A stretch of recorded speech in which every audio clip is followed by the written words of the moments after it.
we're going to talk about the difference between men and women according to Judaism. But before we do that, last week was a pretty big topic, and I didn't realize there was a lot of content, so we ended up talking a lot and didn't have so much time for reflection. So I just wanted to give the opportunity if any of you want to reflect, talk, ask, share. If there's anything that's you've been able to implement already and see change, or not at all, or questions, I don't know. We could just check in before we dive into new material. That's a great question. All righty. Let's see. Okay.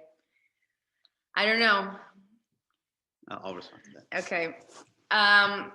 So we're going to start about men and women. I guess the big question is, what are your thoughts before we dive in? Like, we're living in a society now that there's a big push for men and women are all the same.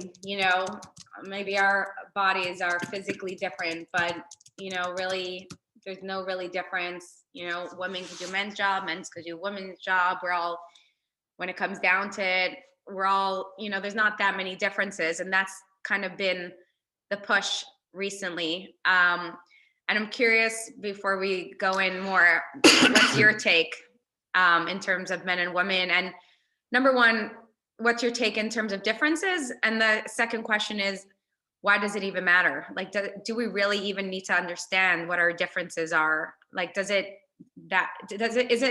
actually something important to make a difference to our relationship ultimately? I'll talk. I look horrible. I'm after a workout and crazy kids and work, but you look beautiful and authentic and natural. First question was, are we different? Absolutely. And I was in the military, and I have a feminist mother who is a professor in business and ethics, and I have all these things around me, and I swear to God, women and men are different.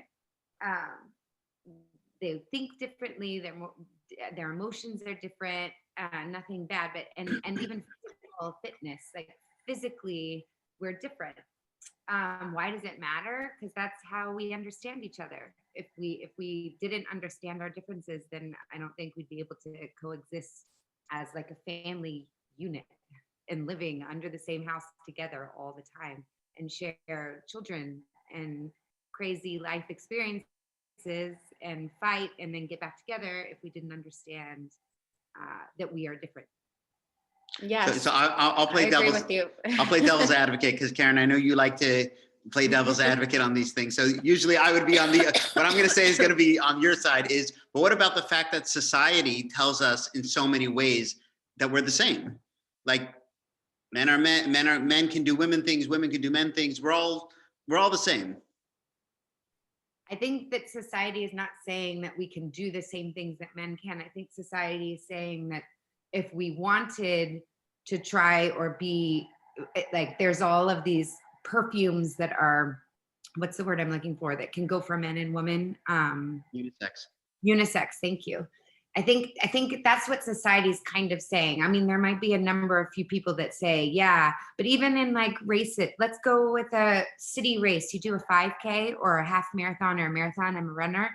They don't have the overall who's the winner. They have the men's winner and the women's winner. And then they even break it up more to subgroups of age groups, all the different age groups within the men's group and the women's group.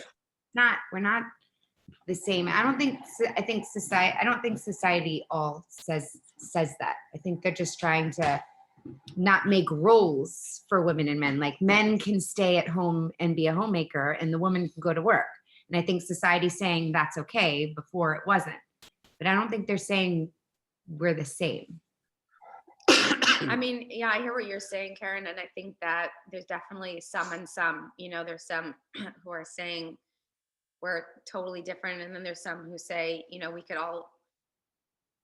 there's flexibility within our roles.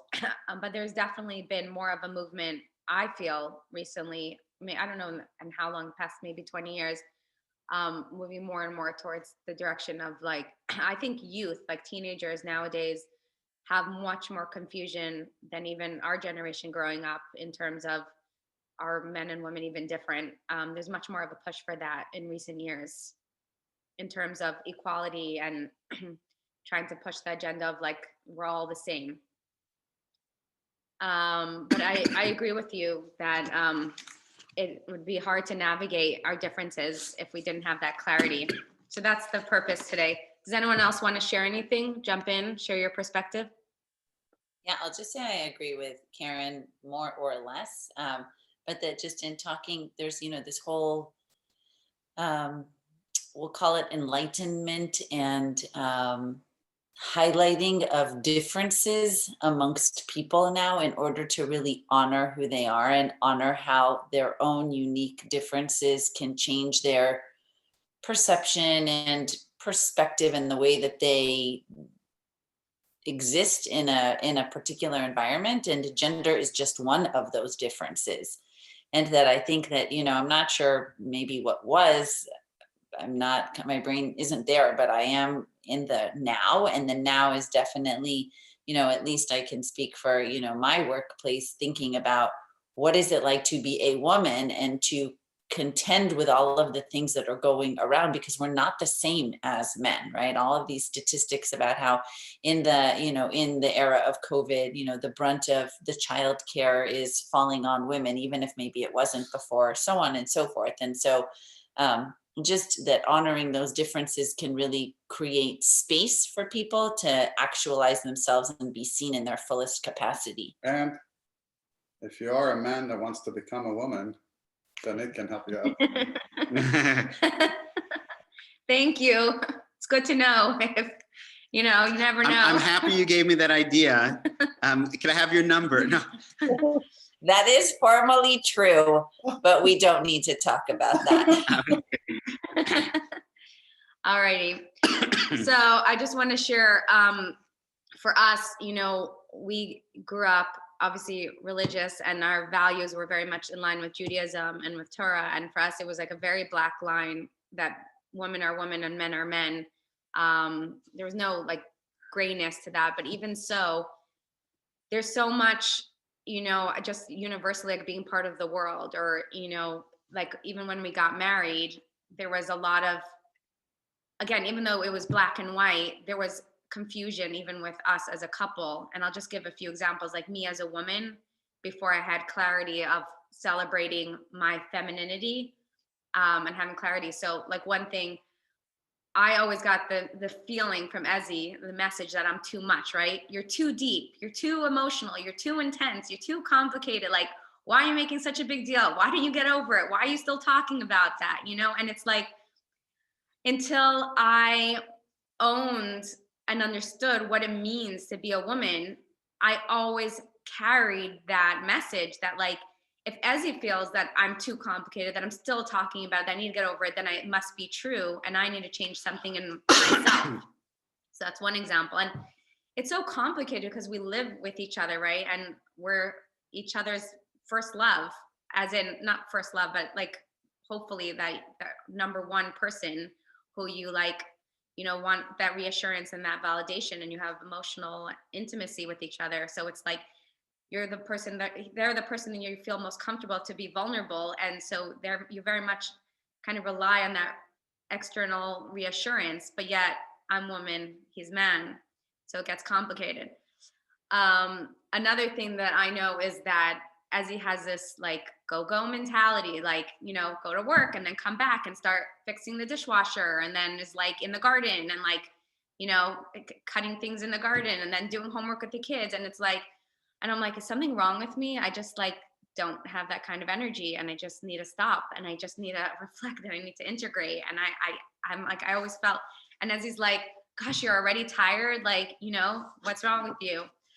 And one more example, there were certain things that I always had this certain intuition about one of my kids, or like, I'm like, I feel like we shouldn't do that or whatever. And as he's like, why? What's the big deal? And then I would like brush away my intuition And I would say like, okay, if he's not feeling it, then I'm just making a big deal. So those were examples that came in our marriage a lot before we had clarity. So before we move forward, Az is going to share some of his perspective of being a man living with a woman who didn't fully understand what it means to be a man.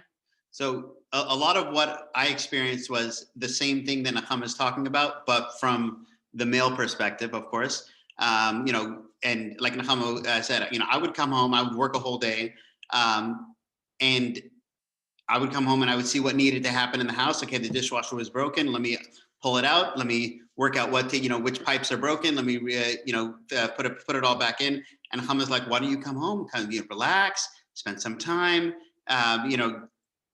And for me, I just didn't understand. What's the problem? One, just let me keep on doing what I'm doing. Or on a typical Sunday, Nechama would be like, "You're going to Home Depot again? Were you just there last Sunday and the Sunday before?" And I'm like, "Well, I need one screw for this light bulb, and it was like they're just escaping. It's just an excuse. And I'm like, I'm like, if you want to come with me, I have no problem. She's like, that's the last place I want to be caught. Another area where Nechama thought I was the strangest person is, we were having a discussion. I was like, I think a friend of mine from high school used to know that information. Let me give him a call. I'll call him up. I'll say, hey, what's going on? We'll speak for about 20 seconds, and then I'll jump into my question. And she'd be like, for me, I would have to call, I'm not going to call somebody from high school, because then I have to talk about, what's going on with their family, what's going on with my family, what's going on with the whole community before we can just ask the question in the last 30 seconds. I would just go straight into the question. And the funny thing is, I would call the guy and be like, hey, Fatso, what's up? And Nechama would be like, how could you call somebody that? And it's just the way. And I'm like, you are so rude. You didn't speak to him in 20 years. And then you just like jump into what you need from him. Like, you can't just do that. And so, and these are just some basic examples, but many, many areas where, for me, and for me, I'm happy, I remember, one day we were at a friend's house and we were sitting in their jacuzzi and we were talking, and Nechama walks by and she's like, are you guys talking about fundraising in the jacuzzi? Like, why are you talking about work in the jacuzzi? And I'm like, it's just a regular conversation. And for her, it's like there's work, there's family, there's separate boxes for each of these things. I don't know if you saw that there was that clip on I can't remember the comedian, but he shows like how a man's brain has one item and a woman's brain has like 500 items in them. And it just in the beginning, it was honestly very frustrating, really, for both of us, because what you think is normal before you're married, you're kind of going back to your own life in between dating. Once you're married, you're going back to your life together, and there's no escaping the way you would escape before. And so now you're kind of living in this life where you're working together, to address things. Those were some examples. Yeah. We're going to show you one of our favorite short comedy videos about the difference between men and women. If you might have seen it already, but it's just so funny. I referenced it last time. Is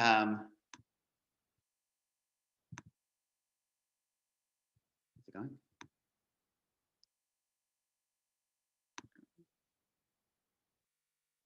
It's just, there's all this pressure, and sometimes it feels like it's right up on me, and I can just feel it, like literally feel it in my head, and it's relentless, and I don't know if it's going to stop. I mean, that's the thing that scares me the most, is that I don't know if it's ever going to stop. Yeah. Well, you do have a nail in your head. It is not about the nail. Are you sure? Because, I'll bet if we got that out of there. Stop trying to fix it. No, I'm not trying to fix it. I'm just pointing out that maybe the nail is causing. You always do this. You always try to fix things when what I really need is for you to just listen. See, I don't think that is what you need. I think what you need is to get the nail See, you're out. not even listening now. Okay, fine. I will listen. Fine. It's just, sometimes it's like, there's this achy, I don't know what it is. And I'm not sleeping very well at all. And all my sweaters are snagged. I mean, all of them. It's like, wrong. That sounds really hard. It is. Thank you. Ow! Oh, come on. If you would just Don't. Try to see things my way. Do I have to keep on talking till I can't go on? We can work it out. We can work it out. Sorry. Okay. Let's go back there. Okay, we just thought that would be a good little comedy relief. So obviously, we're just painting the picture. We're going to move forward and say, what is Judaism's perspective on all this? Does anyone want to add any comments? Or are we good? Ready to dive in? Okay. So what is Judaism's perspective? So we're going to reference, first of all, a few passages from Bereshit, from creation, with men and women. But I thought it would be cool because last week we talked about like the 10 sphirot, which is, how do you say it in English? The 10 different soul characters. And we went through them in terms of communication. But no, go to the other page. These are the 10 parts of our soul, like I said last time, and each of them have either a masculine or feminine quality to them. And I'm not going to go through all 10 in detail, but I think it's cool to explain this. So, okay, so follow me. You see here, Chachma is wisdom, and Bina is understanding, and Das is knowledge. So remember, you see here, cognitive, intellectual, sphirot. So the first three are like our ideas, our thoughts in our head. And then these 6 are our emotions, like the parts of our emotions that are in our soul. And then Malchut is when something is actualized, it's already accomplished. So within these, there's masculine and feminine. Chachma is the initial thought when like you have this initial idea. It's described almost like a flash of lightning. When you have, it's like an insight that you didn't have before, and all of a sudden you're like, oh my gosh, yes, this is so exciting. I didn't think about this before. That is masculine. It's like this, like, it's a concept, but it wasn't expanded on yet.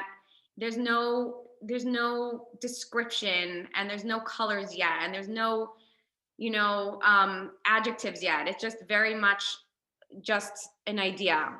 Bina. It's to put it into work-related terms, I would say it's the startup mindset without it being actualized and turned into a practicality.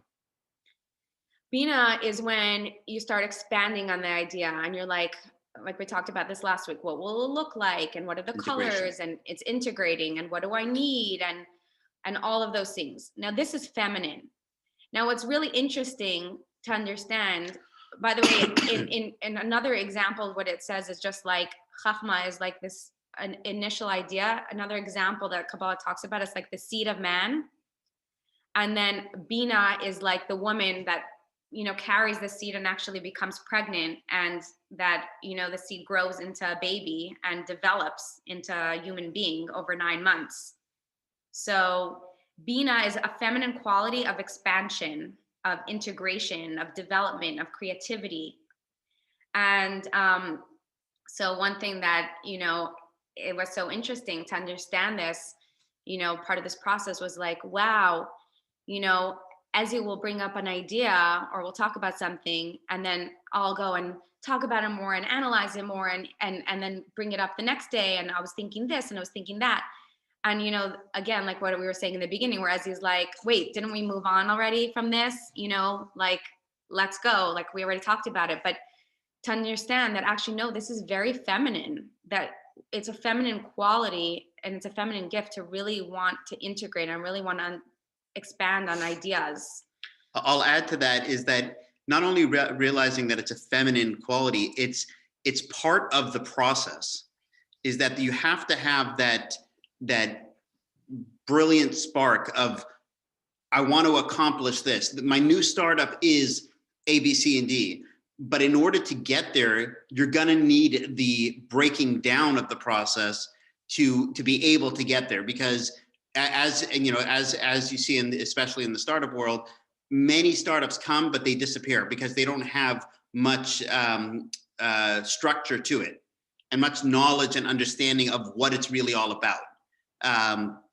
So Bina, which is the more feminine quality, is necessary to truly bring the creative idea into action. Yeah, now I want to say that all of us, because these are the aspects of our soul, every single human being has masculine and feminine qualities inside of them. We all have times where we have an initial idea and then times that we expand. So we have the ability to have masculine qualities and feminine qualities, but most often women are gifted with more feminine, understanding of things, and men are usually more, have higher level of masculine qualities. It's kind of like, oops, I lost it. It's kind of like, I would say, equivalent to hormones. It's like most often women have more dose of, feminine hormones and men have more dose of masculine hormones, but sometimes you have a more feminine guy or a more masculine woman. Okay. Now, these are the emotional attributes we talked about last week, and they're all doing. It's like loving kindness, then restraint, harmony, victory. It's like when we're moving towards, it's action oriented, and it's like using our emotions to be determined to go forward and to create. They're actually also equivalent to the 6 days of creation, or the 6 days of the week when you're moving forward. And this, and the 7th right here, or the 10th, is Malchut, and we talked about again last week, is when it's actualized, it's finished, it's complete. It's connected to Shabbat. Like, these are the 6 days of the week when we're accomplishing and checking off to-do lists and trying to make everything happen. Or even when we're trying to accomplish something and it's like, what do I need and how do I make it happen? And Malchut is when you relax and you're like, mission accomplished. I fulfilled my goal. Now I can relax and just enjoy the accomplishment. It's also at Shabbat. It's like the day of rest when you've done all the 6 days of work, and on the 7th day you just rest and you have peace. These 6 attributes, these 6 days, are masculine, because they're attributes of accomplishment, of doing, checking off lists, making things happen, creative. I just want to clarify, when Nechama is saying they're about doing, it doesn't mean that only men do and women don't do. It's what it means is that there's a masculine quality of action, and there's a feminine quality of being, of just being at peace and being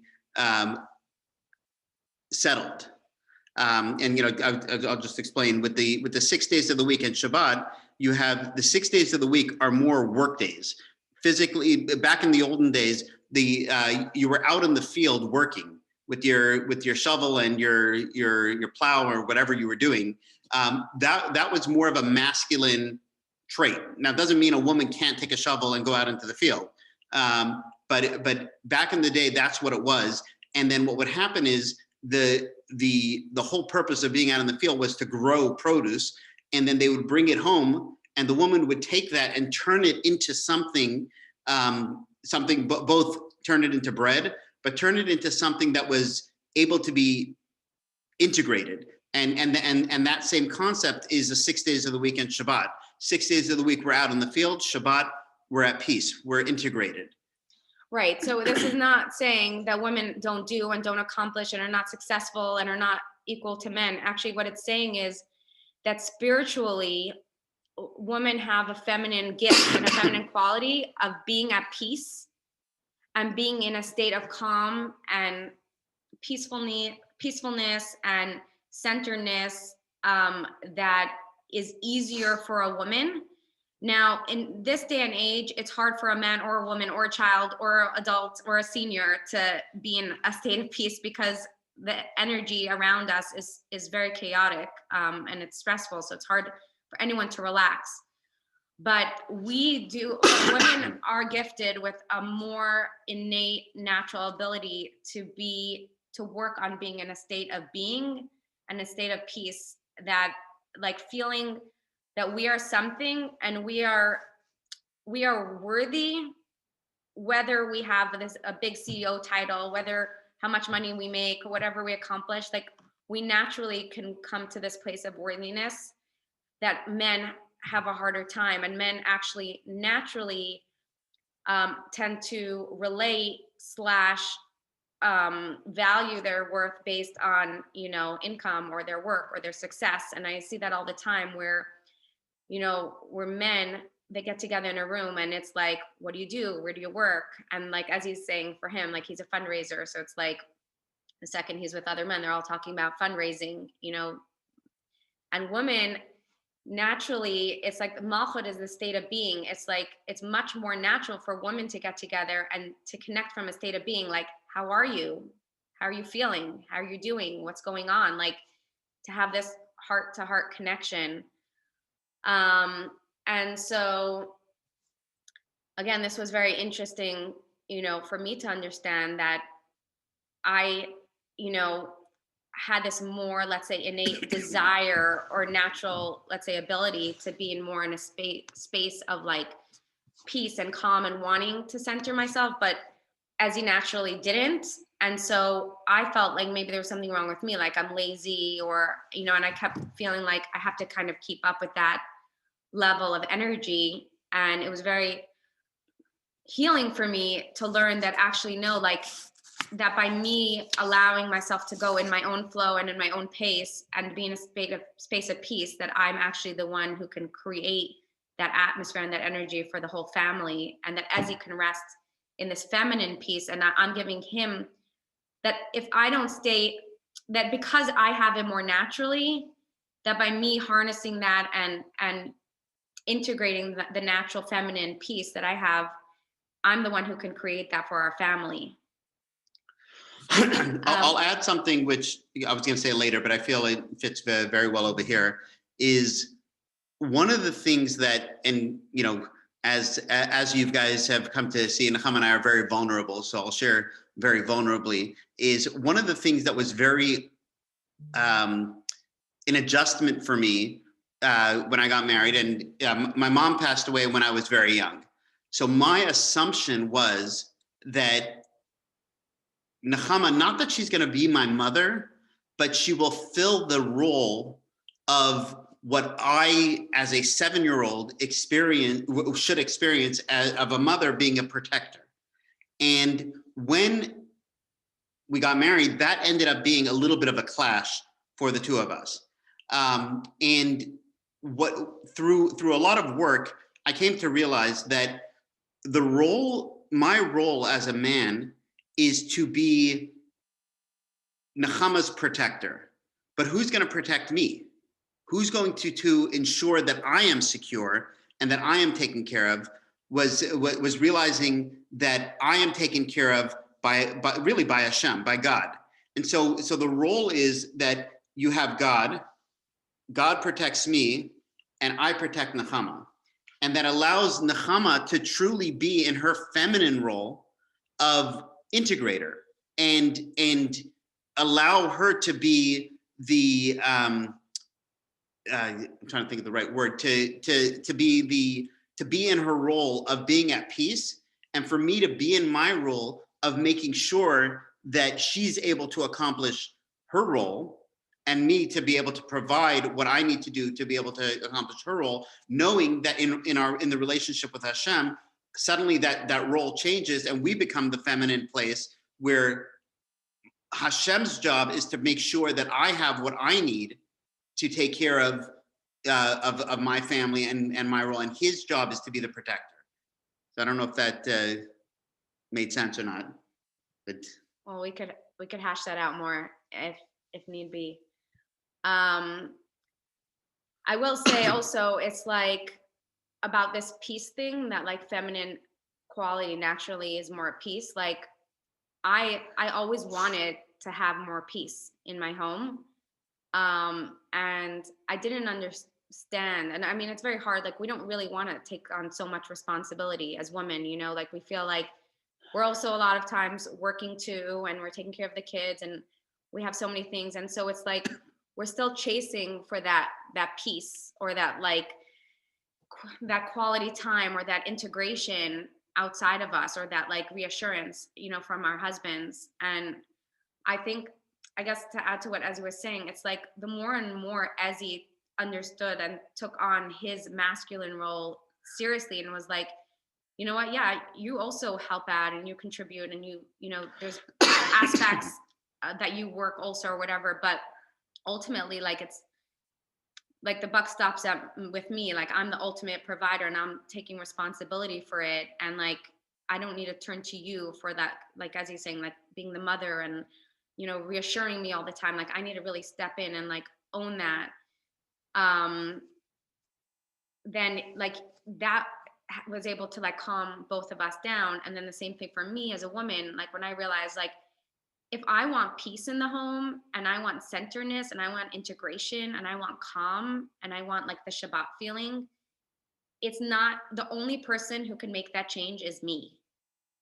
Because it starts with the woman, because the women have it inside of us. It's very natural. And I want to say that something that took me a long time to understand is that when we don't understand, it could almost seem, and a lot of people do not fully understand, and they judge it. They think like, oh, in Judaism, it's like the woman is, you know, lower class, or, you know, because, oh, like the man's the provider, and the woman, what is she? She's Shabbat. Like she just receives, and she just looks beautiful and just stays calm. Like, what is that? And actually, I've come to understand and realize that actually, no, it's such a gift, and that women, I know this is not a class all just for women, so I could talk about the quality of women to women for, you know, forever. But I realized, like, just like the week is, you know, one level, but Shabbat is actually spiritually on a higher level, because like we don't have to even accomplish or do anything. It's just, we just are. It's because spiritually it's in a higher level. Like women, spiritually, like we understand things, and we have certain intuitions, and like ability to just be and to connect. That's really on a high level. And like it's really a big gift for us to like expand in that and harness that and develop that, so that we can bring that feminine spirit into our home. It's a really, really big gift for our husbands and for everyone. I think folks go forward Yeah. last time. Let's stop and check in. Any thoughts, questions, comments, agree, disagree? Tell us about your men-women differences.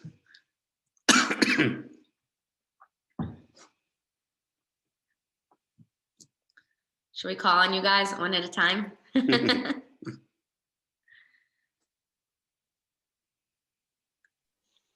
At least in chat, you want to, oh, there you go. Denise, you want to share something? Yeah, sure. Can you stop sharing your screen now so we can see everyone a Oh, little bit better, please, if that's okay? There we go. Thank you. So I think it's interesting because as you described things, there are clearly times where I'm doing things that are more masculine, for sure. You know, like I'm like a go, go, go, do, like not sitting and not resting and all those kinds of things. And so I'm trying to integrate what you've described. And I guess the thing that came to my mind is that I'm kind of straddling two worlds in a sense, because I'm, you know, I don't know if that's the right phrase, but, you know, I have this intense career profession, I guess is the right word, and all of these things that I'm doing there. And I feel like that like puts this masculine, I don't know if this is like the right articulation, but kind of puts this masculine pressure on me. And so then even when I'm in the role of the homemaker, I feel like it's not, what did you say? You said like, peaceful, centered or whatever, because I'm kind of juggling two things at once, like I'm flipping back and forth between this like feminine person who wants to be a homemaker and, then having to like shift quickly into professional role. And I don't know, it to me is very actually chaotic. And so I'm trying to think about how to kind of cross that divide in a sense when I'm in both of these worlds, many times what feels like simultaneously. But sorry, go ahead. I was just going to comment and say, I'm probably the opposite, where I tend to be more in the feminine role, just by nature. I tend to be softer. I tend to be more sensitive. And in the same way, in the reverse, I'm somewhat straddling two worlds as well. And I think a lot of people do that. And I think the one comment the one thought that comes up for me about that, and it took me a long time to get to this place, was realizing first of all, there's nothing wrong with that. There's nothing wrong with a man having a feminine side and a woman having a masculine side. There's nothing wrong with that and nothing to be ashamed of. At the same time, when we look at who we are in our core, and where am I, not necessarily where do I feel best, but where am I designed maybe spiritually in my wholeness is, and I'll speak for myself, when I'm truly in that masculine role of protector and provider and things of that sort, that's when, even though I'm going to have the sensitivity and all that, that's when I'm providing the male energy in the home, and I'm allowing Nechama to be in her feminine energy. And so she's basically able to say, okay, I can be complete because you're complete. And I would say the same thing vice versa. It's okay to be, to work, and it's okay to be that, but you have to be able to have that grounding place. And maybe Nechama could talk more to that specifically. You have to be able to have that grounding place where you can say, I'm a woman. From I'm able to be that peaceful person in my kishkas, in my inner being, and then almost like work can happen, but it becomes somewhat secondary to who you are at your core. Yeah, and ultimately, I mean, it's all about priorities and about what's most important. And we are juggling a lot. And any woman who's working and raising a family, I mean, look, it's two people, one person trying to do a two-person job. So no one will say that it's easy and, it's not difficult. But I will say that peace in the home comes through the woman. And the more a woman is peaceful and not tries to make the home peaceful, like everybody be quiet and stop screaming and clean up and get your toys out of the house so that I could be at peace. If everyone would just do their job, I'll be peaceful. No, that's actually doesn't really create peace. I mean that we are peaceful, and then I literally experience it. It's so crazy. Like I am so aware of it that I notice, like, when I step out of my feminine energy and I get into masculine energy and I get like anxious and like focused and unsettled and like unclear about myself, I literally see my kids, they start having like ADHD tendencies, like jumping off the walls and like, I'm bored and da da da da. And I'm like, it's so crazy. It's not even, it's like, I started comparing and I see that it's me, because when I'm inherently peaceful inside of me and I'm like, I did everything I could today, like all that matters is that I like just breathe, and I'm like this fireplace of love for everyone around me, and just calm and do whatever I need to center myself. Like I just feel like everyone is calmer. Ezzy is calmer. The kids are calmer. And now, is that impossible? No, but is that hard work? Yes. So what is that? What am I saying is that if we women are the fireplace of the home in terms of light and love and warmth and empathy and calmness, then there's the most important mitzvah for every single woman is to do whatever they can to stay in a place of peace. So whatever it is, taking a bath or getting a massage or, exercising or calling a friend or taking a nap, like it doesn't matter. Every person has, and the same thing for men, by the way, like you could also work on your own peace. Like you don't need to rely on your wife. But this goes to everything. Like we're no more in a generation or in a reality where it's like deny the body and no self-care and go and be a martyr and like, it's spiritual to take care of your physical body, to nurture yourself and to be in a state of joy, because the world is in chaos and insanity, and there's so much depression, there's so much noise, there's so much anxiety all around us. It's like we can't find any more peace outside of us anymore. It has to come. The only answers is within. So the answer is by every time you have a free moment, you could look at the news, you could whatever, turn on the radio, or you can be like, go outside and breathe, or like, give yourself a foot massage, or, go in the bath and drink wine, light a candle, whatever. It's like, we have those little moments in between things. It's like, what are we going to do with that time? I want to add something. So I'm going to ask the men that I can see, or Eitan and Chuck, have you guys ever lit Shabbat candles? No. Oh, you have? Okay. So it's not has Shabbat candles been lit in your home? No, I have lit them. I understood the question. Like when Karen wasn't here. So to clarify, the reality is that generally there's actually a mitzvah that a man and a woman should be lighting Shabbat candles.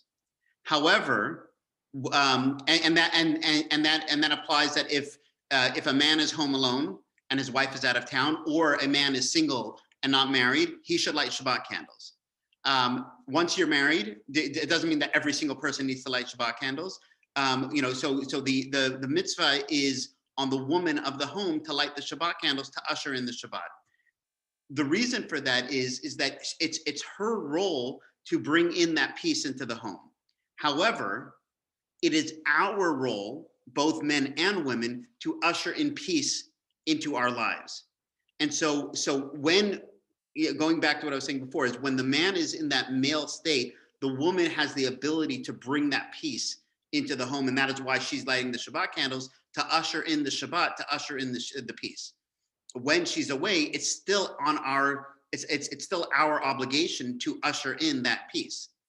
And so it's not male exclusive, it's male priority, female secondary for a man, and vice versa. It's female first and the male component second for a woman. Did that make sense? And what I mean is that we both will have both qualities, but for a man, the male qualities are the form up in the front, and the female qualities are secondary. For a woman, it's vice versa. Just time. Yeah. I want to say also, it's so interesting because I used to be more in masculine energy, and as he would come home, of course he's in masculine energy. I'm masculine energy. I'm trying to like get everything done, go, get, the house clean, finish things up. I'm still thinking about work. And then I would be like, it'd be so hard because I would feel that we weren't really connecting. And, he would stay in that masculine mode and we would just be going. And it was so powerful that I realized like the more and more I let go of masculine energy and stepped into like worthiness and peace and calm and like self-care and taking care of myself and like doing the best I could, but like not overdoing it and putting like peace and calm as priority and work secondary. What happened was that like as he would come home and I was much more centered, and I would sometimes even just be sitting on the couch or be much more relaxed. And it was amazing because that energy is so attractive because men are so exhausted at the end of the day working. And as he would come and he would just sit next to me and his phone would be off and he'd be like, hey, and I'm like, why are you talking to me? You know, I'm thinking that, but it's like, but I understand. I'm like, my energy is so attractive. Like, wouldn't anyone who's exhausted and overwhelmed want to sit next to someone who looks just so peaceful and radiating love and peace and calm? It's like, I want some of that, you know? So we have so much power, and it's really, We have power too. yeah, men have power too. But when we each step into our own empowerment and become our best selves, we bring out the best in the other, and like each of us can be our best selves.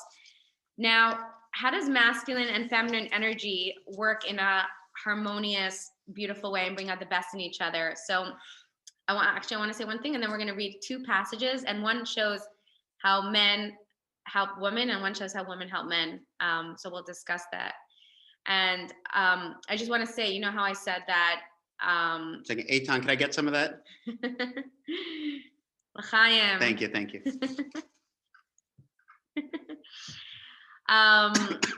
So that masculine energy is like the initial thought, and women are bina, which is expansion, integration.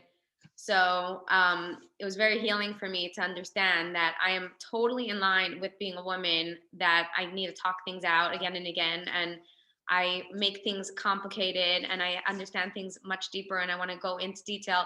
And what I realize is, wow, if I want to talk about it more, there's nothing wrong with me, but I'm talking to a man who's like that initial bolt of lightning and move on, you know? So it's like, do I really want to talk to a man? Like maybe I could talk to another woman who's like, oh yeah, totally, you know, let's hash this out for the next 6 hours. It's great. And it's like, it was so freeing to be like, I don't need to change myself because it's too much for him, but I could call someone who is like me, another woman. And it's like, it's great. And they think it's great.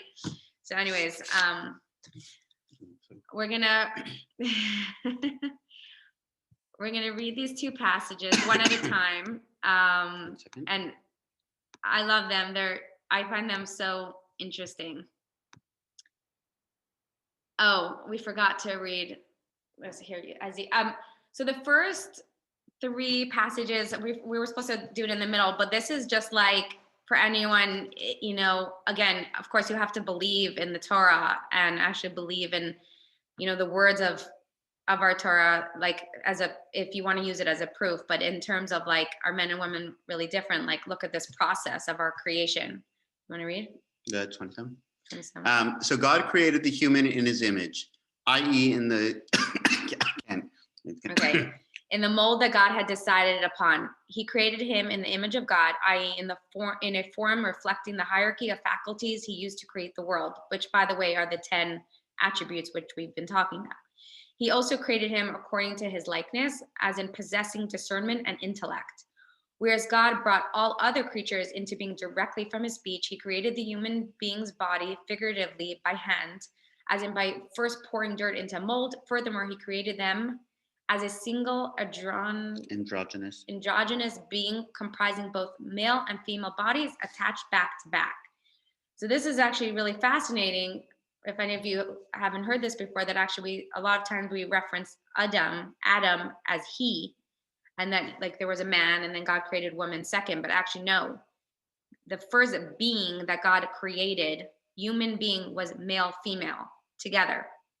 Then Adam, the she realized, oh my gosh, we're together. It's like masculine and feminine energy all together. How are we going to really, if feminine energy is supposed to support masculine energy, masculine is supposed to support feminine energy, bring out the best in each other. If we're just stuck together forever, we're never going to really learn how to be these independent beings, then coming back to support each other.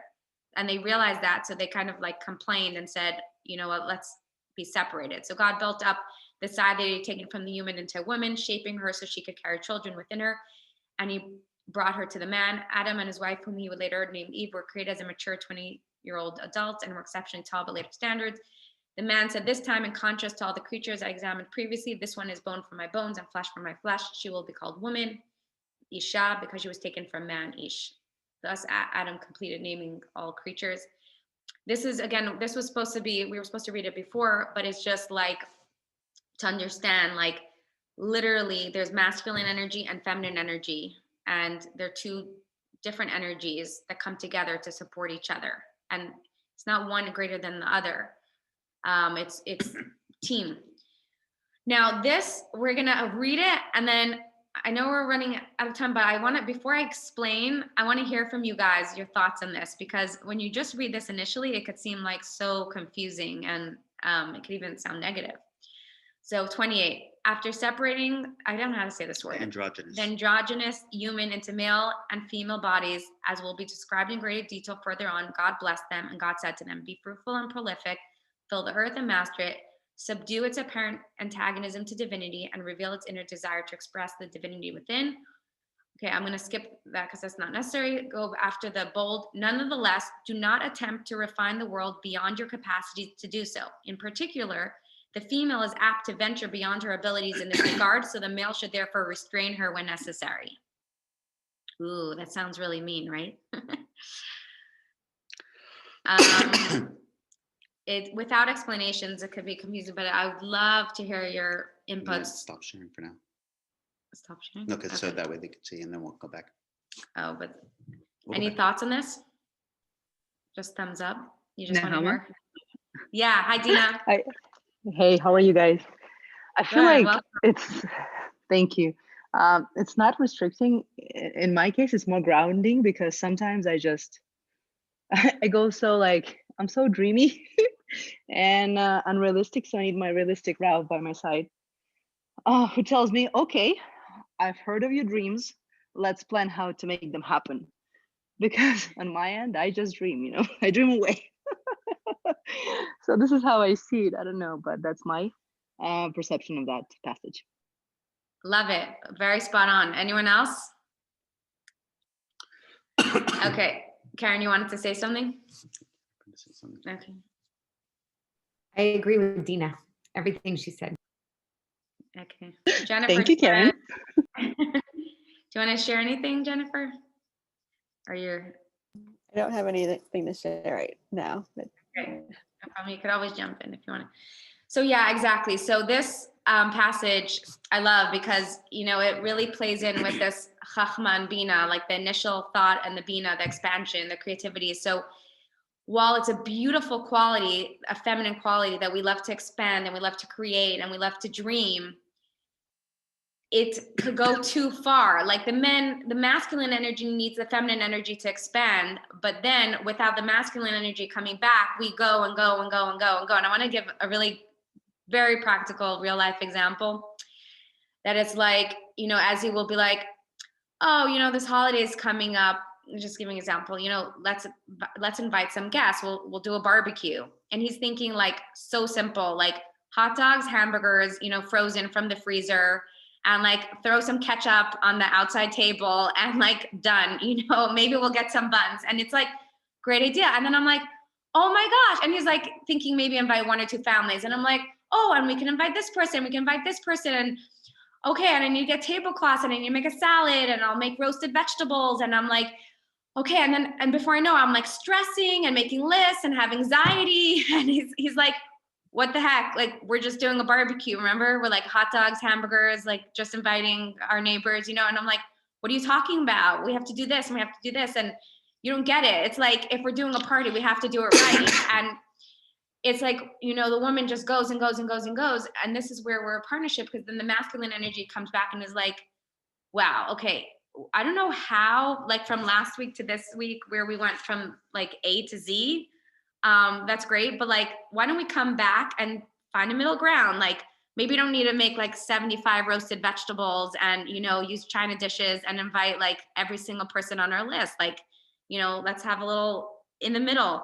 So what it means restraint is like, the feminine energy grows and grows and grows and grows. And it's like, you know, as it will be like, maybe we should get, you know, a new carpet for the living room. It's getting a little old. And I'm like, before I know it, I'm like looking online for new couches, you know, because I can't stop. It's like, we just like, you start an idea and we can't stop. So anyways, so we need each other. So that's this area. And then let's see the next passage.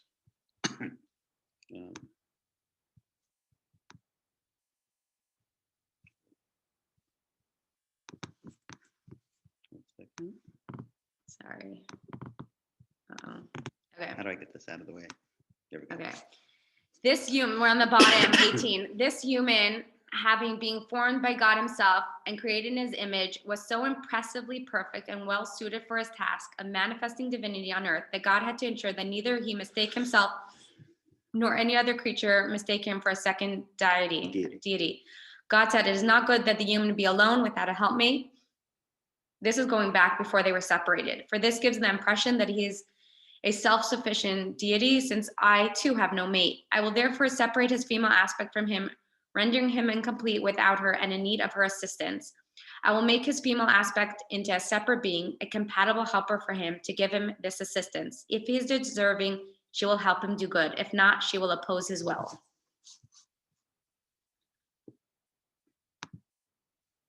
Comments?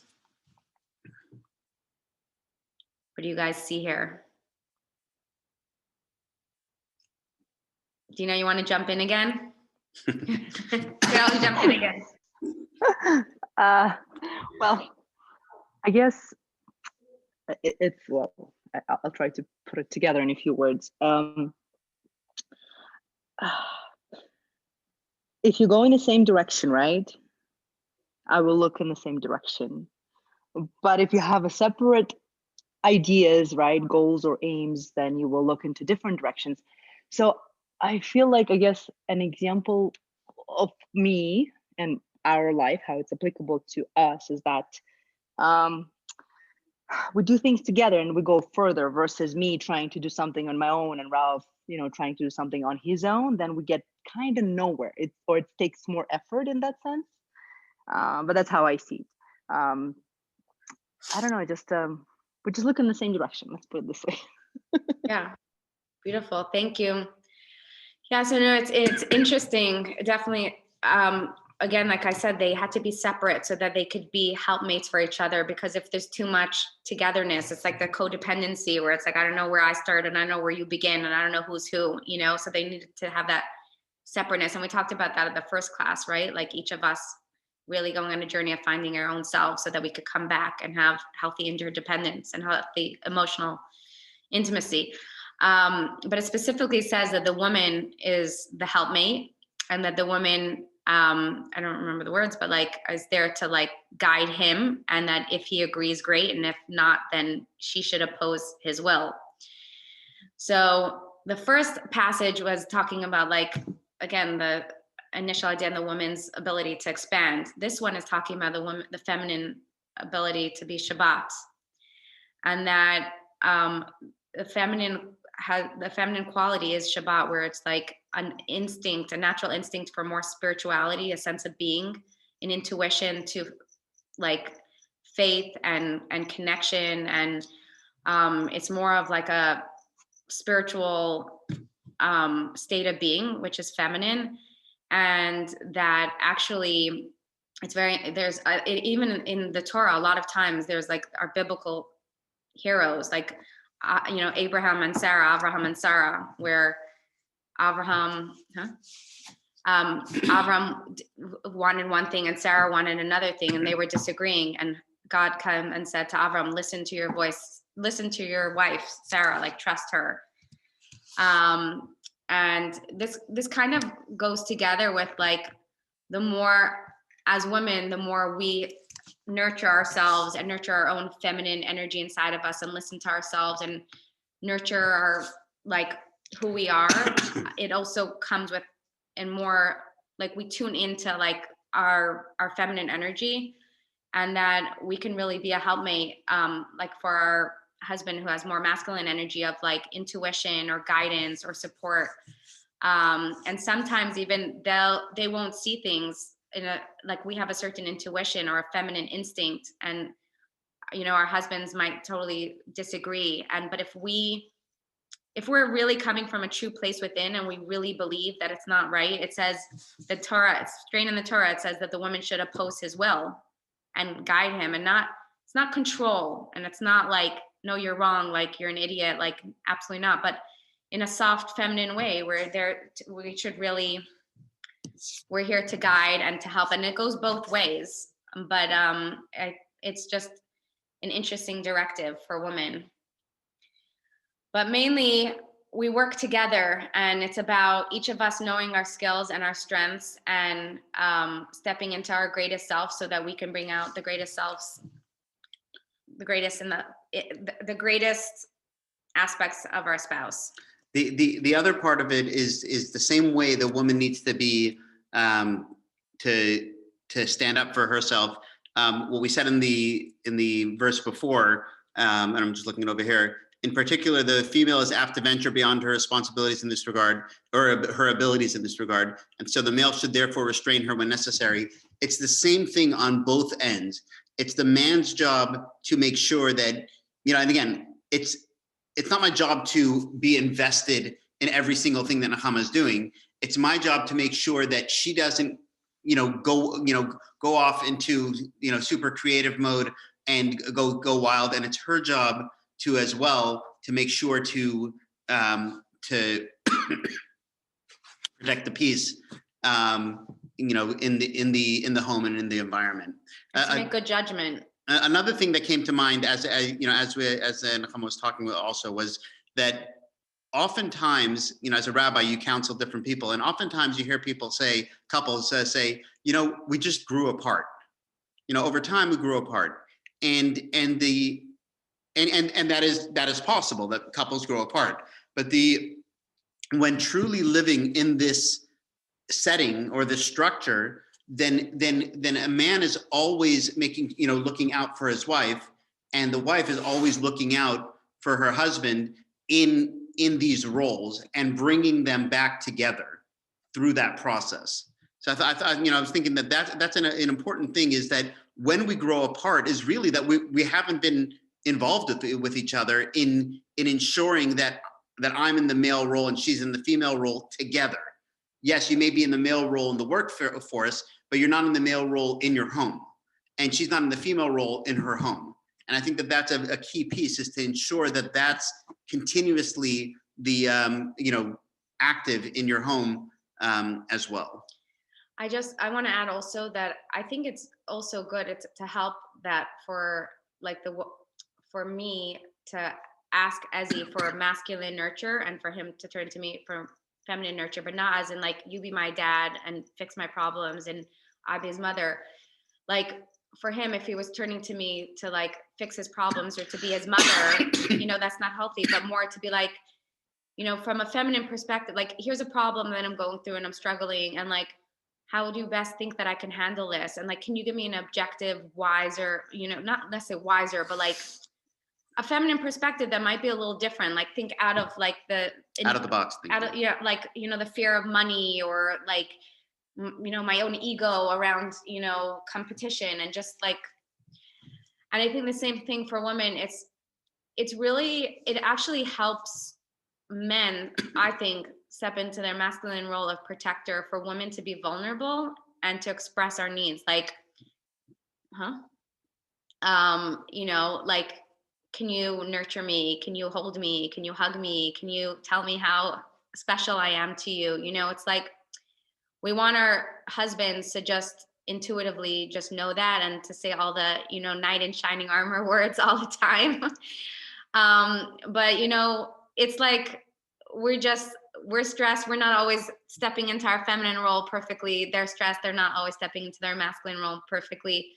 But it could help by, I just believe that as women, like, instead of getting upset at our husbands, like, to ask for it. And I think it really sparks it in our husbands to, remember that, like, it's okay to be, basically what I'm saying is, like, it's good for us to be vulnerable and allow ourselves to be needy sometimes, like not emotionally needy, but just like in that sense, like look for nurture, because it allows for that like natural, being a receiver sometimes. I think it's really important to establish sometimes that those roles. Does that make sense?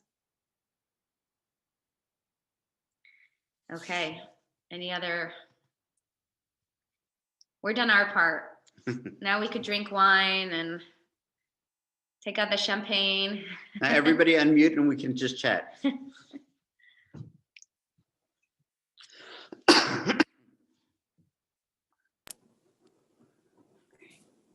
Hi, guys. Okay, I have one thing. Hi, I'm Elise. One of the things when Chuck and I were first married, I used to, Oi is right, but I used to resent if he would try to like temper me. I would be upset that he wasn't as upset as I was. Like something would happen to one of the kids or they were away at college and a terrible thing would happen and I'd be 3 days, I'd be worried about it. He'd go off to work and never think about it again. And of course, then I talked to my kid and she or he would say, oh, it's fine. I got over that right away. And of course, I was aggravating over it for 3 days. But then we'd get together at the end of the day and I would like look at him and think, how the hell could you not be concerned about this? This should be on your mind every minute of every day. And it was on my mind every minute of every day. And he could compartmentalize everything. But then as we've been married now almost 53 years, wow. I realized that he is such a big help to me. He has helped me so much learn how to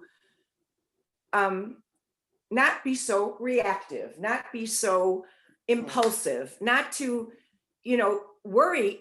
I mean, worry, you can't take worry away, but he's helped me realize that I need to temper my thoughts and my brain, the crazy brain I have. And it has helped me dramatically. And I've thanked him many times because he's at ease with things. He's much more calm and easy. And at first it pissed me off and I thought that was going to be it. And now it's like, it's such a gift to me. And my kids have noticed it and they're so grateful that we've adjusted to each other. It took a long time, but it didn't take 52 years. It shouldn't have taken it long. Well, you gave a framework to work in that, again, I've said this before, that I wish we had known 40 years ago, basically. 50, yeah, right. Well, yeah, we had some time to work into. This is great. I think it's Thank wonderful. you. Thank you. Yeah, this is the help for the next 50. Well, right, thank you. Good.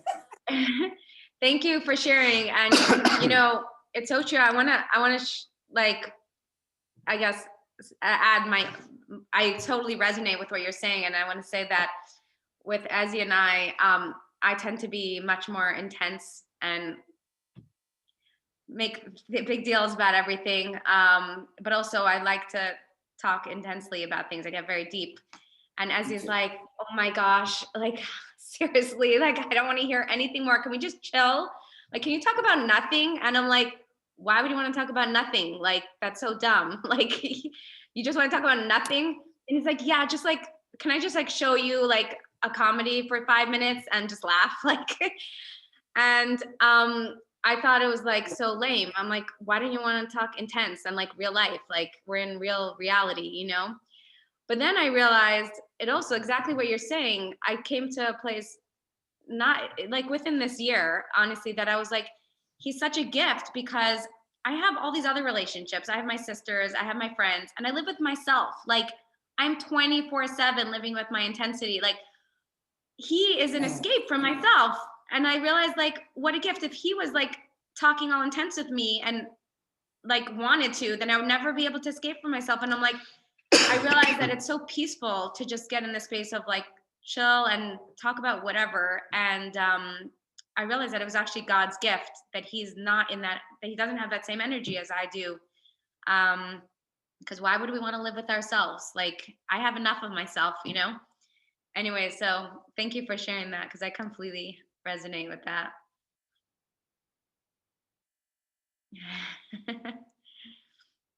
I also always got insulted that I would tell him all the cute things the kids did, and he's like, and like, and I'm like, you're their father. That's really offensive that you don't care. And he's like, anything else you want to share? And I'm like, I want to clarify. I always loved my kids and I always cared about my kids, but whether they sneezed this way or that way wasn't as important to me. You don't need but I to realized, laughing. He'll come and tell me a story for an hour, and I'll go like, and Yeah. Not excited. He's like, yes. I know, and we're like so excited because we think like the father of our kids will be the only one who will actually celebrate this exciting moment with us. But no, it's better that we call our mother or like someone else, you know, they'll get more excited with us. Yeah. All righty. Anyone else? It's always fun, men and women's differences. But look, we're all here smiling, pulling through. Yeah. I think the main, I guess I would say, takeaway is, you know, the more we each honor ourselves and accept ourselves and love ourselves and realize that we are exactly who we're supposed to be as women, as men, as an individual, with all our limitations and our faults and our mistakes and our inadequacies and our insecurities. Welcome to being human. You know, it's just the more and more and more we embrace ourselves and celebrate ourselves and love ourselves and accept it, and that will have a ripple effect of accepting and loving and nurturing all of who our spouses with all their humanness. We were created as humans, you know, that's it. So I always say, like, if God created us like this, then this is what he expects. So we don't have to like outdo God, you know, we just have to embrace and love how he created us with his. So anyways, it's been lovely. Thank you guys for joining. Good night. Thank you see you very guys. much. Thank you. Weeks. Thank you. Thanks. Thank you, Have a Izzy. good- Thank you, Nahama. Take care. Bye-bye. Welcome. Good night. Have a good Thanksgiving. You too. Thank you. You Have a too. good Thanksgiving. Thanks. Oh, bye.